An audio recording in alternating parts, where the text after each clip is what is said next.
ढोलकपुर नाम के साम्राज्य में एक जाने माने ऋषि रहते थे, जो लोगों का भाग्य बताने के लिए प्रसिद्ध थे।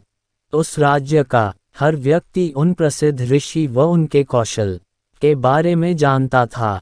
एक दिन उस ऋषि के बारे में वहां के राजा को भी पता चला। राजा के मन में भी अपने भविष्य को जानने की इच्छा होने लगी। इसी के चलते उसने अपने सैनिकों को ऋषि के पास भेजा और पूरे सादर सम्मान से उन्हें महल लेकर आने का आदेश व आमंत्रण दिया।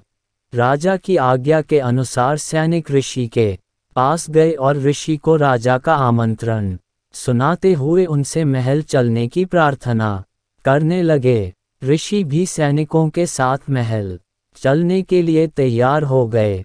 जब ऋषि महल पहुंचे तो राजा ने बड़े ही उत्साह से उनका स्वागत सत्कार किया और उन्हें अपने दरबार में सम्मान के साथ बैठाया।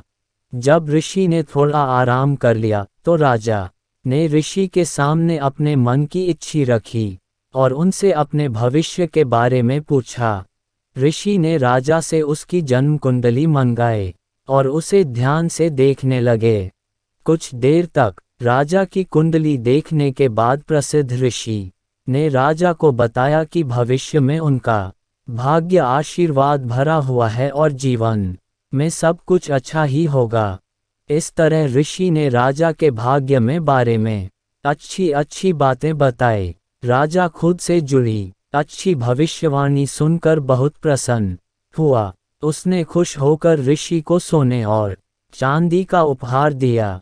इसके बाद राजा ने ऋषि से अपने भविष्य से जुड़े दुर्भाग्य के बारे में पूछा। राजा के पूछे अनुसार ही ऋषि ने राजा के दुर्भाग्य से जुड़ी बातें भी बता दीं। उन्हें सुनकर राजा बहुत क्रोधित हो गया। वह गुस्से में ऋषि पर चिल्लाने लगा और धमकाते हुए कहा कि इतनी बेतुकी बातें करने की आपकी हिम्मत भी कैसे हुई। राजा ने गुस्सा होते हुए अपनी तलवार निकाली और ऋषि की तरफ इशारा करते हुए कहा कि अब मुझे मेरी मृत्यु का समय बताओ। ऋषि समझ चुका था कि राजा अपना दुर्भाग्य सुनकर उस पर क्रोधित हो गया है। राजा की मृत्यु वाली बात सुनते ही वह शांति से कुछ गणना करने लगा। इसके बाद शांत स्वर में कहा, मेरी गणना और कौशल के अनुसार आपकी मृत्यु मेरी मृत्यु के ठीक 1 घंटे बाद होगी। राजा ऋषि की यह बात सुनकर हैरान हो गया।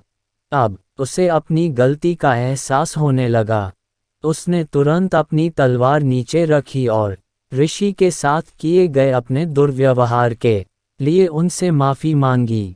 बाद में राजा ने ऋषि को ढेर सारा धन दिया और उन्हें वापस कुटिया में आदर व सम्मान के साथ भेज दिया।